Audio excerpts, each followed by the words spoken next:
Okay, I wanted to check this out, bro. The brutal life of Shia LaBeouf. I had to. I feel like I just know nothing about Shia, bro. I hear so many dope, awesome stuff about him, and then also you hear all this like dark and like crazy stuff that made him change. And oh god, I gotta know. What's going on. The child star curse is a story we have heard time and time again. The young star discovers their innate gift of performing, or they have an image that perfectly represents a producer's vision. But children are naive. Nah, Macaulay is, that's different. That's a whole different. I'm still just so confused how this happened. Like, bro must have made so much bread he never had to think about money ever again in his life and just became the craziest crackhead in history. Like, I gotta, like, has somebody done a documentary on him? I gotta know it. I gotta know what happened with him.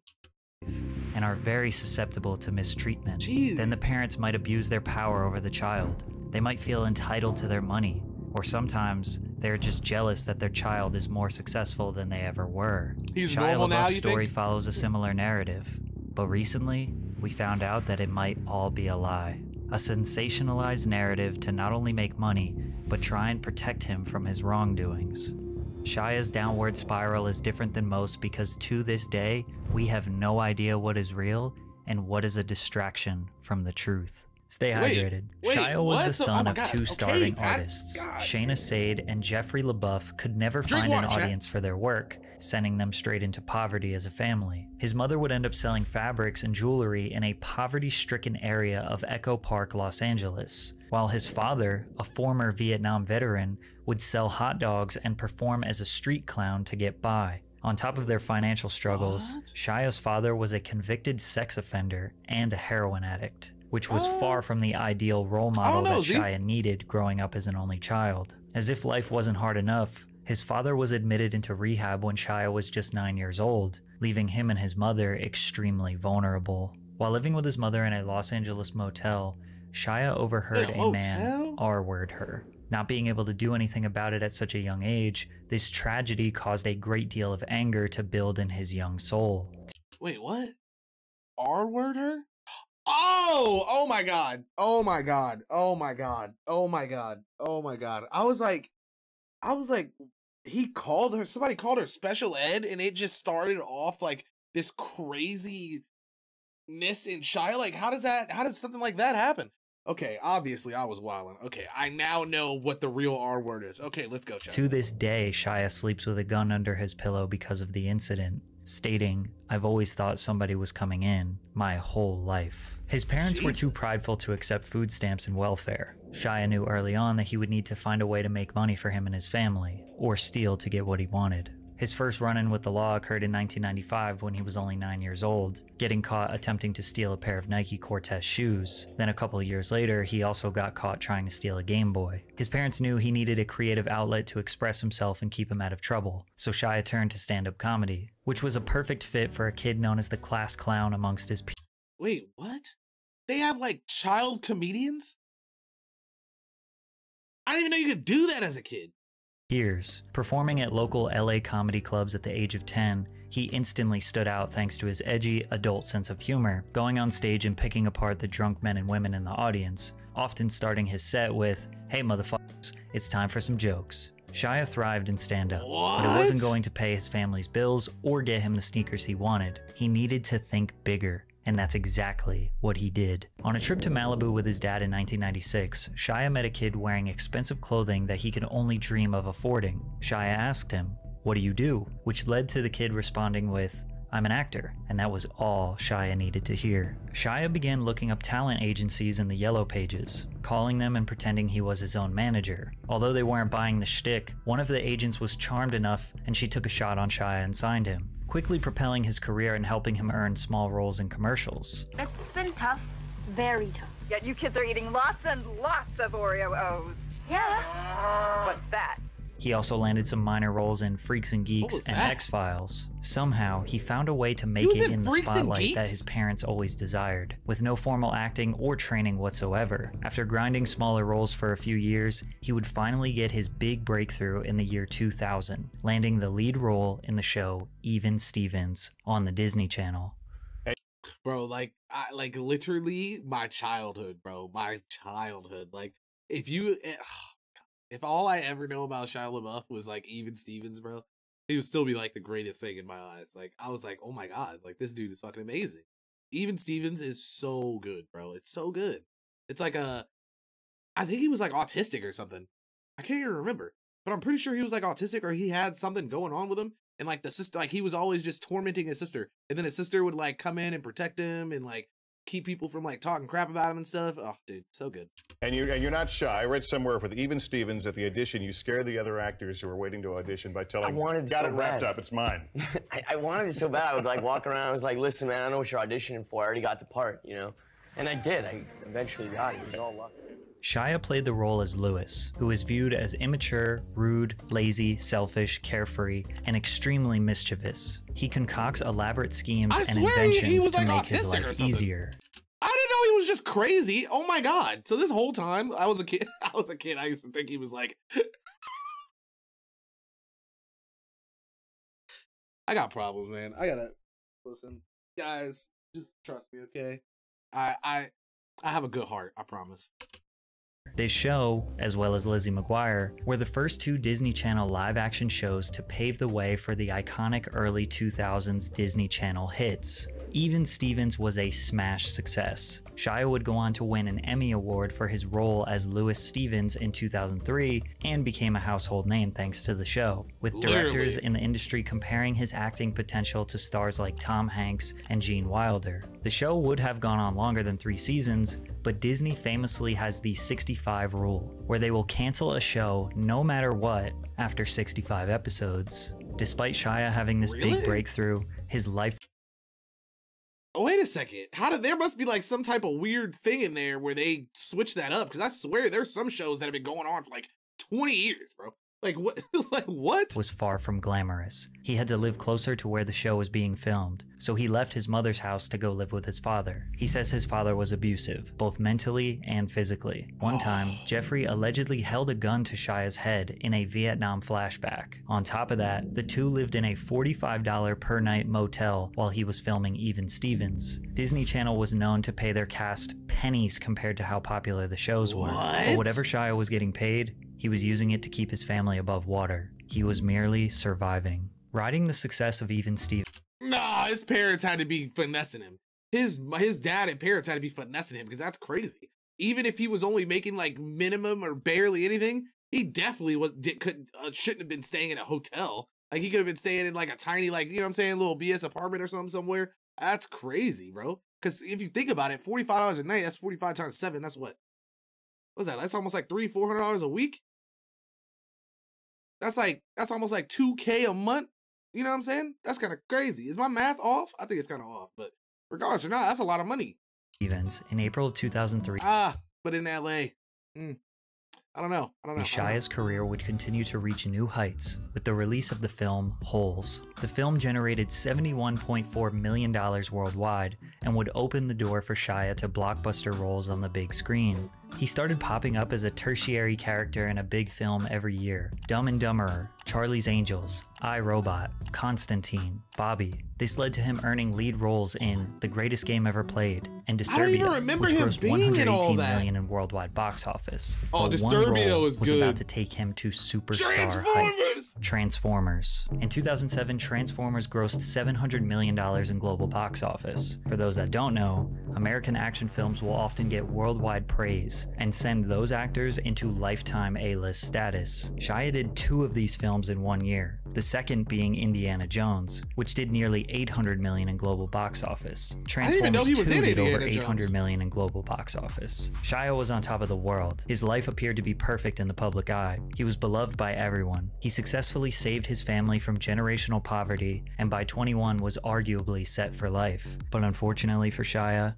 his past was beginning to creep up on him. LaBeouf was arrested and spent 2 days in jail after attempting to stab a neighbor in Van Nuys. What? In the very same year that Shia was hitting the red carpet with Megan Fox for the premiere of Transformers, he would spend 2 nights in jail for attacking his neighbor with a deadly weapon. Anger and alcoholism a result of his troubled childhood, was starting to take over his life. Arrested in November of 2007 for misdemeanor criminal trespassing while refusing to leave a Walgreens. He described the incident, "My logic was off to say the least. Again, I'm on the sauce." By on the sauce, he means alcohol, his go-to vice that would become a big problem later on. He was arrested on suspicion of drunk driving in Hollywood in the summer of 2008, and in 2011 he got involved in a brawl outside of a Vancouver bar. He was slowly starting to derail, like many of the child stars that came before him. He earned $15 million for his role in the third Transformers movie. Money was no longer the motivation for him. He didn't need to grind anymore. He decided to step away from the franchise and the millions of dollars it would have continued to produce. He started to chase... Oh my God, I thought he got kicked off. I didn't even know, because I remember seeing like news stuff pop up about him, you know what I'm saying? I didn't really know how crazy it was at the time, but I just remember people were saying like, oh man, we're probably not going to see him in Transformers again because he has all this crazy stuff going on. And like, I never put that much thought into it. Oh my God, so he stepped down, okay. Roles that were more artistic and character driven. In June of 2000. Yeah, man, it sucks, bro. I really, every time I see stuff like this, I thank God for how amazing my parents are, bro. That I never had to experience anything like this, bro, because it is, oh my God, it's really hard out here for a lot of y'all, bro. 2012, he made a nude appearance in the music video for the song Fior Piano. The video depicts a man and a woman locked in a never-ending cycle of addiction and desire. Then, just a few years later in 2014, Rob Cantor created a theatrical performance by the name of Shia LaBeouf. The lyrics describe Shia as a murderous cannibal. Shia makes an appearance at the end of the music video for this song, ominously applauding in the audience all by himself, which would later turn into a viral meme. Now, that's where that's from? I literally thought that was a meme. Like, I thought he did that as a joke. I didn't even know this was like a... This performance wasn't really meant to be taken seriously, but the motivation behind it was unclear, and overall just seemed to be pretty bizarre behavior for an A-list actor who was being deemed the next big thing by Steven Spielberg just a few years prior. It was in 2014 where Shia was truly never the same. Up until now, he had some arrests, some weird acting roles. This is when he was but like now people smoking were in the really wind. starting to question everything they thought they knew about him. It all started with this hashtag I am sorry art exhibition. Would you mind taking the bag off? Could you take the bag off your head? Can I take the bag off your head? Wow. Okay. It's you. Hi, Shia. I Am Sorry was hosted in Los Angeles in early 2014. Shia was dressed in a suit with a bag over his head that read, I am not famous anymore. Fans and spectators paid to sit into a tiny empty art gallery where he was seated, and one at a time they filed in and they were allowed to say whatever they wanted right to his face. Oddly enough, he didn't say anything back the entire day. All he did was sit there and cry. This exhibit was a follow-up to his strange red carpet appearance for the premiere of the erotic art film Nymphomaniac, where he wore that exact same paper bag. Conspiracy theorists said that this was an Illuminati embarrassment ritual. His fans said that it was genius performance art, but most people thought it was another story of a child star gone mad. This stunt came just months before his most famous arrest. Shia was at a local New York City bar where he was pounding whiskey and watching the World Cup. He stumbled into a New York cabaret where Alan Cumming and Michelle Williams were performing. LaBeouf was smoking cigarettes inside the theater and shouting obscenities. He even allegedly slapped Cummings' butt as he walked by him during the performance, and cops arrested him during intermission. At this point, nobody really knew why Shia was behaving like this. You seem to have gone... Oh my God, so then that even sucks because now people that like have seen him come up, you know what I'm saying, fellow just, you know what I'm saying, business, not partners, I guess you would say, but just people who are in the business around him and stuff and actually know him are now seeing him go through all this too. Oh my God, this just, oh. Crazy since the last time I saw you. Is that does seem that way, doesn't it? Yeah. Yeah.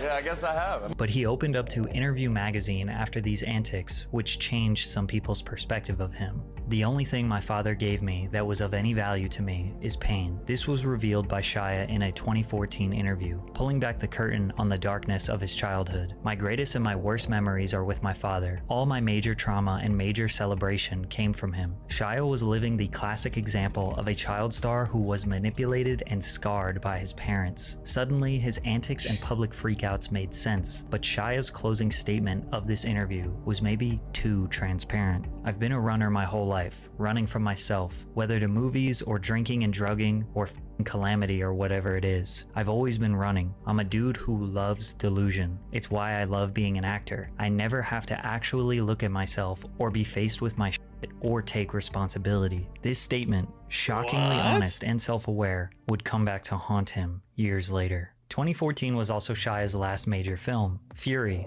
alongside Brad Pitt, which secured nearly $200 million in the box office. He became too risky for production studios to work with, not knowing when his next public fiasco will be, which was in 2015 when he was arrested for public intoxication in Austin, Texas. He also managed to outdo his previous meme with a new one. He filmed a 30-minute motivational speech in front of a green screen and posted it on YouTube, in which the internet had a field day with.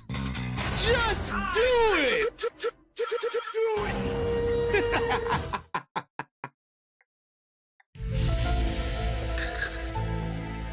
Oh my god, I can't laugh at this because I know that he's in pain and I can't laugh at him just being in pain. That's sick.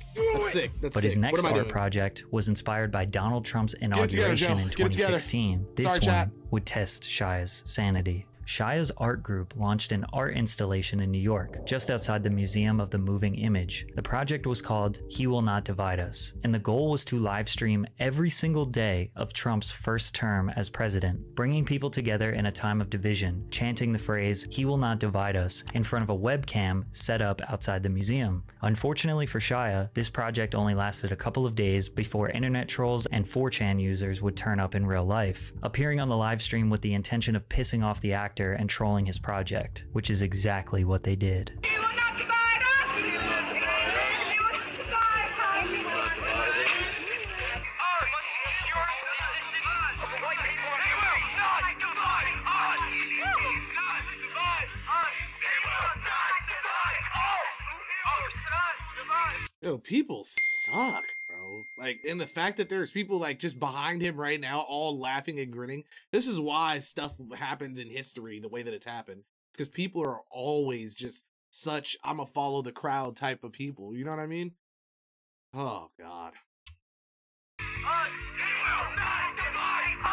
Realizing that people were just going to keep showing up and trolling his message, Shia reimagined the project. Instead, he put a "He Will Not Divide Us" flag up in the middle of nowhere, with a 24-hour live stream so people can go online and look at it. 4chan users were determined to ruin his project, and it only took them 10 hours to do it. They tracked Shia's most recent location using photos that he was tagged in on Instagram. Then they analyzed wind patterns, the sounds of frogs singing in the background, and the constellations in the sky to figure out where this flag was waving. And in 10 hours, they took down the flag, replaced it with a MAGA hat and a Pepe the Frog shirt, and trolled Shia off the internet for a while. But before his exit, we got some bars. I thank God Almighty that I'm balling slightly. I say, oh, he amen. did go on Sway. Chasing elation in my occupation, who's patient, who comes from below the basement, from the pavement. Then I got an agent, then I done made it. Past Tom Hanks replacement. God damn, my life's amazing. Shia got married to his wife Mia Goth, which seemed to calm him down for a little bit, until he was arrested again in 2017, this time for public intoxication, disorderly conduct, and obstruction. He was sentenced to 100 hours of community service, 1 year probation, and was also court-ordered to attend a drug rehab facility. In this rehab, he was instructed to write and reflect on his life,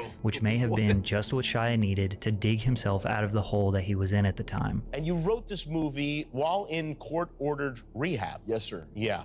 Which is, did you say, hey, I got this time, I'm going to be in here, I'm going to do this? Was this something you set out to do? Well, they said you have PTSD, you got to start writing. This is how you get to the solution. The only way out is through. So I started writing all these dark chapters, you know, of my life, and it wound up being this script form thing. Sent it to my friend, became a movie. Honey Boy would eventually hit theaters in 2019, telling the story of Shia's childhood and his relationship with his father. His self-reflections in court-ordered rehab had transformed into a full-length feature film, completely revitalizing his career that he thought was over. However, Before moving forward with the script, he needed his dad's approval, which wasn't the easiest thing to do since he hadn't spoken to his father in nearly 7 years. Initially, when he reached out to his dad about the script, he said that Mel Gibson would be playing him in the film, helping to convince his dad to give the movie the green light. Little did Jeffrey know, this was a blatant lie, and Shia would be taking on the role of his abusive father. We weren't on good terms, so I lied to him and told him, hey, Mel Gibson's gonna play you, son, right here. Honey Boy successfully got Shia his reputation back. There was never a doubt that he was a great actor, but this film made it seem like Shia reconciled with his troubled past and was ready to change for the better going forward. Or he just showed people what he was going through. I don't know about...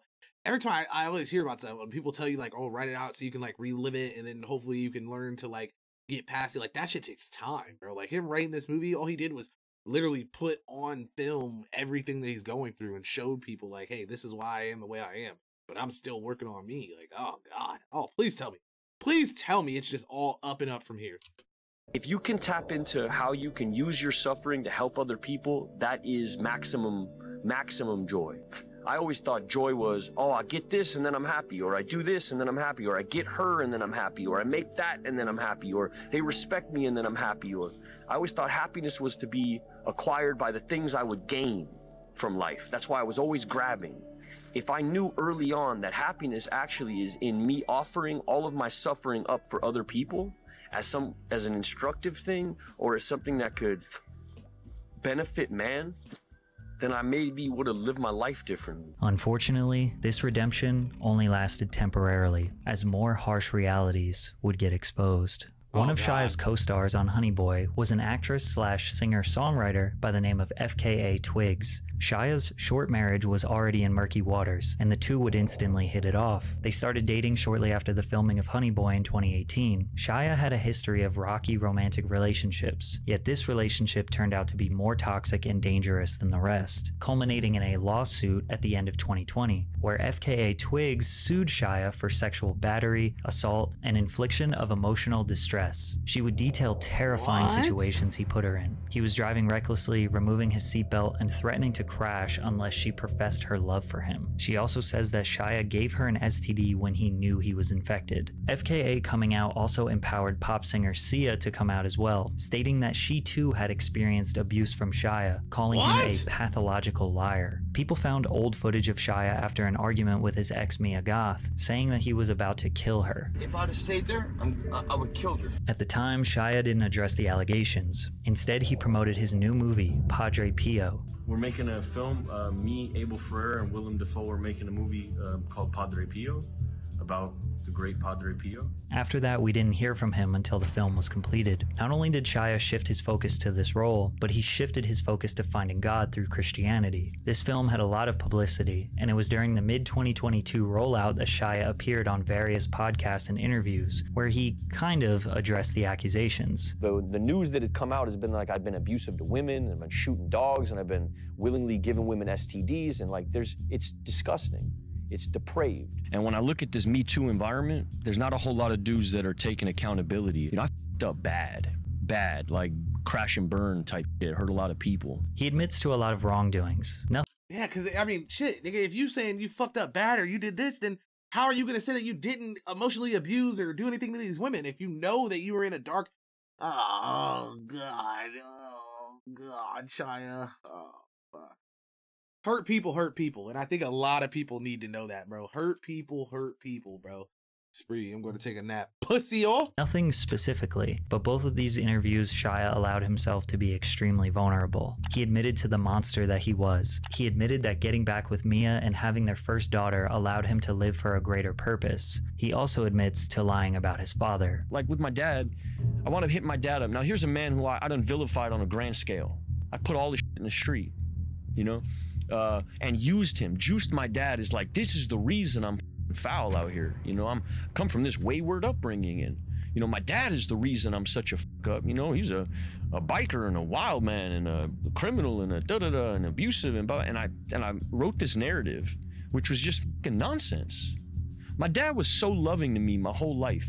Fractured, sure. Crooked, sure. Like wonky for sure, but never was not loving. Never was not there. He was always there. He was always there. And I done a world press tour about how he was as a man. My dad never hit me. Never. He spanked me once, one time. And the story that gets painted in Honey Boy is like this dude was like abusing his kid all the time. You know. What the fuck, bro? I feel like Homeboy is looking at him like, oh my God, this is like, he's probably in his head like, holy shit, this interview is about to be crazy. Like, Shia is just admitting to literally lying about the past fucking 10 years of his life. What the fuck? That was supposed to be the whole reason. Remember they were saying that was the whole reason why he was supposed to be like shooting for more and like doing more things now and like trying to be better because he like put all of his like eggs out there and showed people like, hey, this is why I'm the way I am. Oh my God.